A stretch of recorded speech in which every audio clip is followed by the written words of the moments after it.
Now back to Joan Esposito, live, local, and progressive on WCPT 820.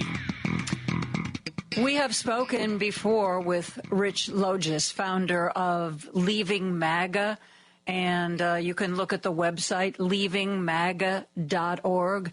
He talked to us about his own journey as a hardcore MAGA supporter to somebody who was able to sort of step outside of all of that and take a really good look at it and decide that maybe that wasn't who he was or who he wanted to be. We haven't spoken for a while, so we asked Rich to join us again today. How are you, Rich? Hey, Joan. Thanks for having me back. Always great to be with you. Always great to talk to you. You know, we've been talking for a while now, and, you know, it appears that at least they may not have won the war, but MAGAs so far have won the battle. We've got Donald Trump in the White House again. He is instituting Project 2025 very faithfully. He seems to be trying to get rid of any accomplishments by gay people, black people, women. You know, some people are saying that the saying shouldn't be "Make America Great Again." It should be "Make America White Again."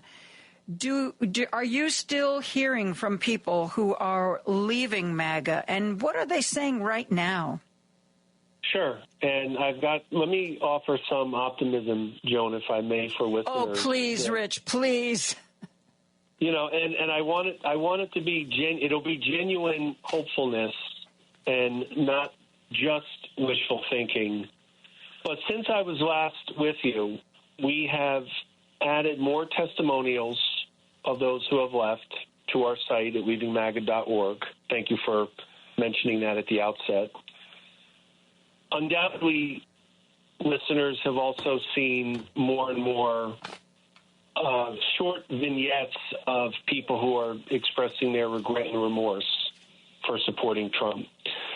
And so while we have more testimonials ourselves, I want to ask everyone to do something that might belie a little bit our sense of urgency, which is to be patient as more and more Trump voters come to realize that Trump is not going to fix anything for them. And in fact, a lot of his actions are going to harm their lives, livelihoods, and families. And when that does happen, because it will, and it's already begun, I would ask everyone to please resist the temptation to say, "I told you so," and let them know, if one is willing to, let them know about our organization, because we are the support group for those who have doubts about supporting Trump and for those who decide to leave MAGA. And let me just say, Joan, I don't have a problem with people feeling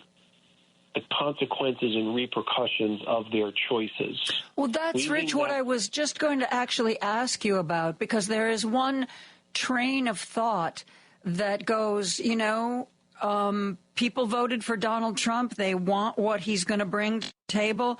So let's sit back. I mean, we've seen people in Alabama get hit with $100 surcharges for their utilities. The one young senator from Alabama who did the rebuttal to one of the State of the Unions. And she's now waking up to the fact that the university in Alabama is not going to get any funds to continue research from the NIH. And the University of Alabama is the single largest employer in the state of Alabama. People, Republican people, are waking up to the, oh, wait a minute. You know, sort of like, we knew you were going to do all this stuff, but we thought we would be exempt. There's a school of thought among Democrats that's, you know what, just sit back and let it happen and let people realize what they voted for. How do you feel about that? Well, I think that this is going to sound perhaps as a defense, Joan, and it's not intended to be. But there's a lot of commentary about Trump voters that they should have known what it was that they were voting for. And I agree. They should have known. But I think for many, they really didn't. And the reason they didn't is the same reason that they're not going to hear about any of what you're just talking about, because the right-wing information silo keeps this information from them. When I was in the MAGA community, all I ever consumed was far right-wing media. And I wrote for that media. I created content, had bylines in Fox and The Federalist and Real Clear Politics and other sites. It was a rule within MAGA that any information that even remotely refuted or challenged the pervasively held mythologies and beliefs of the community, it was shunned. It was kept out. So and it was never circulated amongst my fellow MAGA compatriots, and I was guilty of that as well, because it wasn't until I started to have doubts that I diversified my news and information sources. So there is a part of this, yes, where voters are going to they're going to realize that they thought they were voting for something A, but instead something B, C, up to Z is going to happen to them. And when it does, I want them to know that it's okay to acknowledge a mistake that we made, that even if it was well-intended, that it's okay to acknowledge an error, correct that mistake, and listen to those doubts and say that it's okay to leave. It won't happen quickly for many, but if it happened for me, Joan, and all the other testimonials that are on our site, we are living proof that it is possible for people to leave. I want to talk to you more about your own personal journey, Rich. You say on the website that it took you a year to really sort of fully leave the MAGA cult behind. What were the steps? What was the first thought that you had about maybe this isn't what I thought it was, and when did it finally reach a breaking point?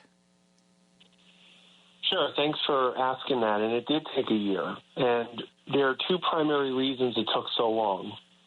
One was that I knew that if I left, I was walking away from a community, and that's what I call MAGA. MAGA is a political community. It's where adherents and members find respect and validation and appreciation and vindication. I had that, so I knew that I'd be walking away from that. I also knew that leaving, Joan, would have meant that I had to come to a liberating but painful realization that pretty much everything I had believed was a lie.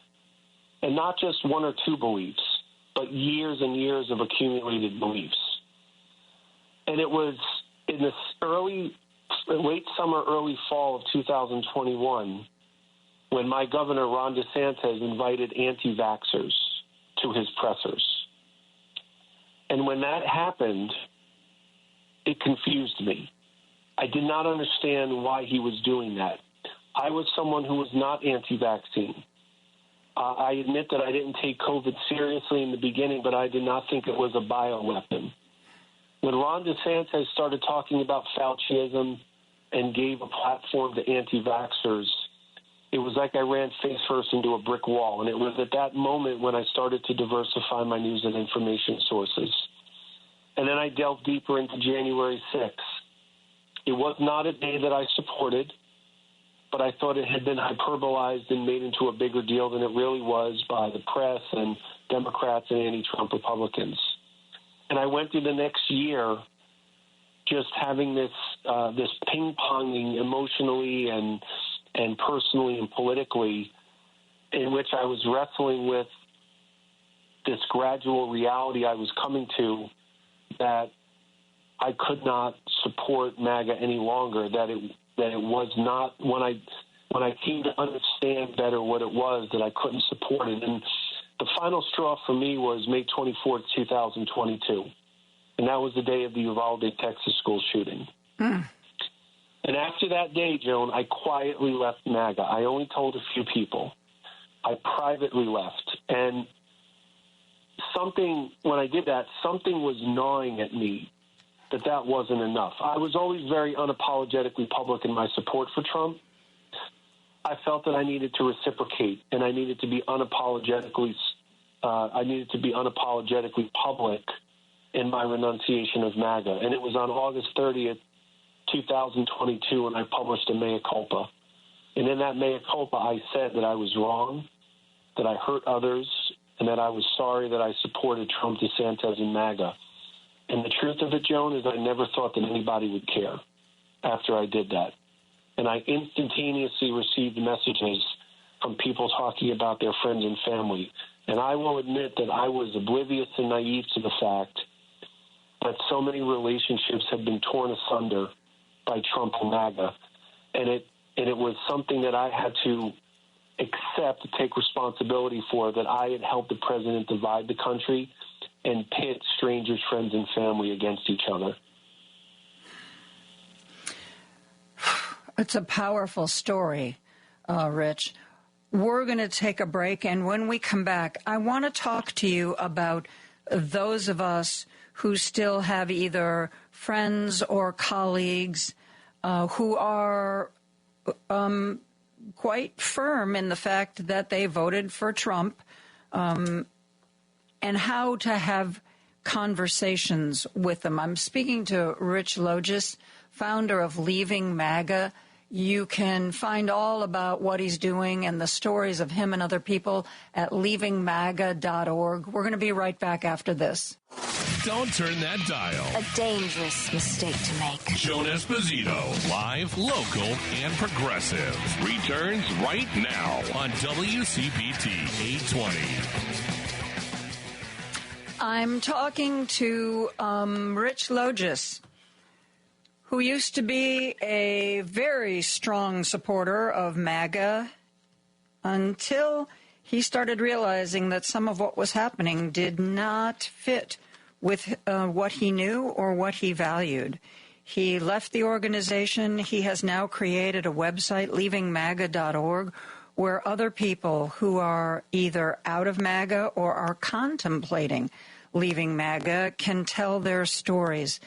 Rich, before we went to the break, I told you that I wanted to ask you about having a conversation. You know, if those of us who have people in our lives who are, who at least told us whether or not we know how deeply MAGA they are. They told us that they voted for Donald Trump, knowing what he did last time, knowing what he was capable of. Do you just change the subject, Rich, and just do sort of like behave like everything's normal and then just hope that sooner or later they come to a different belief on their own? And also, too, we're talking about MAGA like it's a broad brush. I mean, there are certain people who believe that they could never vote for anybody but a Republican, no matter how bad that Republican is. There are people who vote MAGA because they don't like black people. And, you know, MAGA wants to get rid of all of DEI and sort of try to get black people to remember their place. Does it depend how you have a conversation or not? Does it depend on why you suspect that person is a part of MAGA, Rich? So I want to, Joan, keep with this leitmotif of good news here, because I actually put something together that I would like to direct everyone to. And I always like to say that our content is completely free. There's no strings attached. There's an ebook that is at our site. And near the end of it, it's very, very brief book. It's around 50 pages. Near the end of it, there is a blueprint that I put together. It's a 5-step how-to on how to re-engage friends and family who are in the MAGA community. And this is not theoretical. It's not abstract. We've actually employed it, and we've had some real-world success using it. I also want listeners to know that I have been receiving messages from those who were prompted by friends and family to reach out to me because they are starting to have some doubts themselves. So I would say that when it comes to the dynamics of friends and family, I would defer to individuals on whether they think it's best to engage or not with their close ones, friends, family. But I do think that there's actually a lot of opportunity to be had based on the way that I have created this 5-step strategy on how to rejuvenate relationships, because it is true that there are some who will never change their mind. It is so cemented, the support, that there's no breaking it. But I think, Joan, I think that's probably a minority of MAGA Trump voters. And the reason I think it's a minority is because one of the approaches that we have in our ebook and with this blueprint that we put together is we start getting to one of the hearts of why this problem exists as it does, and that's mis and disinformation. Mis and disinformation has reached a level of a national crisis. And when you read aloud at the outset of our website about how MAGA is sustained by numerous mids, that's really what we're talking about. We are talking about the lies and the mis and disinformation. And so while some percentage will never change their mind, I do believe that most in MAGA deep down are good people. And though I'm, again, not defending ignorance, I think that many of their normal anxieties, fears, and concerns, which we share also, especially economically, I think they've been exploited and manipulated, and they have been led astray. And friends and family can course correct with enough time and patience. But I do also, Joan, want to emphasize that time and patience are necessary. But I ask that people not give up on their friends and family who are in MAGA. I had my own friends who didn't give up on me, and it did help me in my transition out of MAGA. How did they handle you being MAGA if they weren't? Did they just ignore it? Did they try to have conversations with you? How did that work? We didn't have political conversations, and that's my fault. That's because I was not an approachable person when it came to politics. When I finally left MAGA and I approached my blue friends, those whom I know voted Democratic, to each and every one of them, Joan, I went to them and I said, I will respect if you don't accept my apology, but I need to offer it to you. I'm sorry that I thought of you as someone who was an existential threat to my life, my livelihood, my family, and my country. And every single one of them, Joan, said to me, Rich, we disagreed with what you said.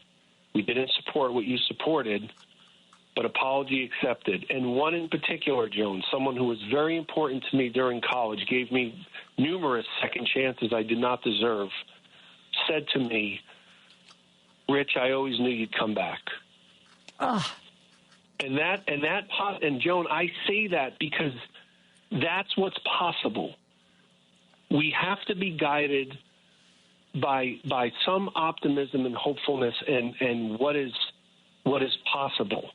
And I know that for many listening, there are feelings of hopelessness and despair. I understand that, especially everything that's happened in the last month. But the ones who are going to turn out to be some of our allies are people who right now are MAGA, and they're going to start having doubts. And for everyone out there who have friends and family, Joan, I want them to know that I consider them allies of leaving MAGA as well, because the best way of influencing and persuading someone is from those whom they know and trust.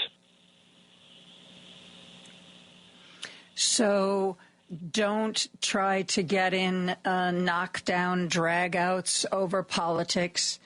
Be respectful, be supportive, and hold out hope.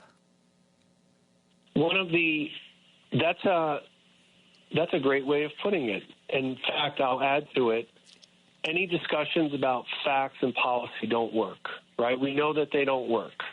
And any discussion and conversation that, let's say there's even the implication of an insult that gets lobbed, we know that that doesn't work.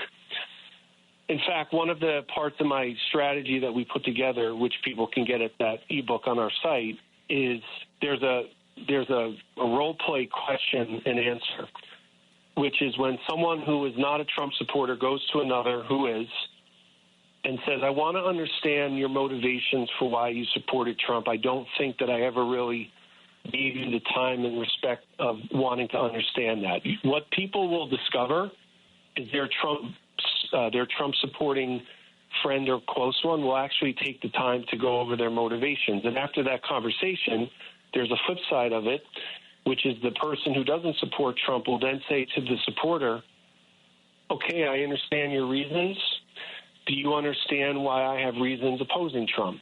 And I promise you, Joan, that that person who supports Trump has never had that kind of conversation before. But the challenge of doing this and the onus of this falls on the friends and family. And I know that friends and family don't want to hear that, right? I can understand. I can feel the eye rolls right now as people are listening to this saying, why do I need to be the one to do that? Why do I have to be? So I know it's a big ask, but the more it's done, the more that people are going to start to see some light through these dark clouds and are going to start to feel like they can get back their relationships that existed before Trump and MAGA came along. Because if there's anything that we know about politics, it's not permanent. And I do not believe that being in MAGA has to be permanent either. Well, I really hope you're right. I really do. I would like to believe that that's possible.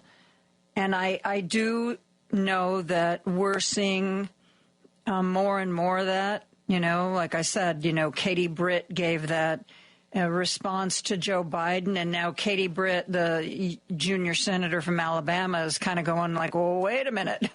Wait a minute. What do you mean, cuts to the National Institutes of Health? I think even for a lot of elected officials, what is going on is a bit of a shock to the system.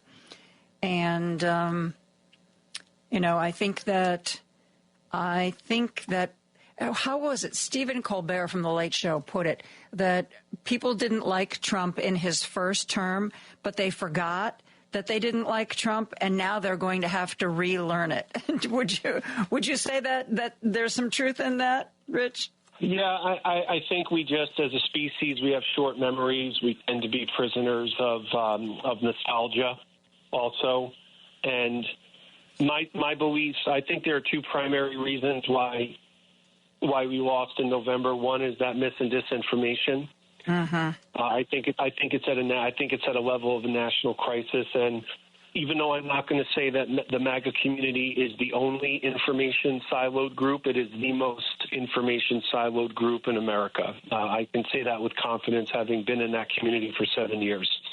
Second reason is I think there is a misunderstanding in the country about what capitalism really is, and a lack of understanding of what our system of government and our model of commerce and free markets is. But that's a conversation for a different time if you'll have me back on. I had a piece published in Salon recently about that, about the misunderstanding of capitalism. So there are a lot of Americans who are going to discover that what they thought Trump may not do, he's doing, and then there's going to be a lot who are going to discover that he's doing something that they had no idea because of the information silos that they're in. And when they have that realization, let's show them the exit and the off-ramp. I can say proudly as a testament to our team and not me that we have data, Joan, that every single month since we have existed as an organization for a year, every single month more and more Americans are learning about us. And the more people learn about us, the safer of a place it's going to be for people in MAGA who start to have doubts to come join us at our community. Free of judgment, free of ostracization. Rich, I love the work you're doing, and I thank you so much for joining us and talking about it. Thank you again. It's my pleasure, Joan. Happy to always be with you. Thank you. Rich Logis, founder of Leaving MAGA. Get the booklet he's talking about and, get in good information on the website, leavingmaga.org.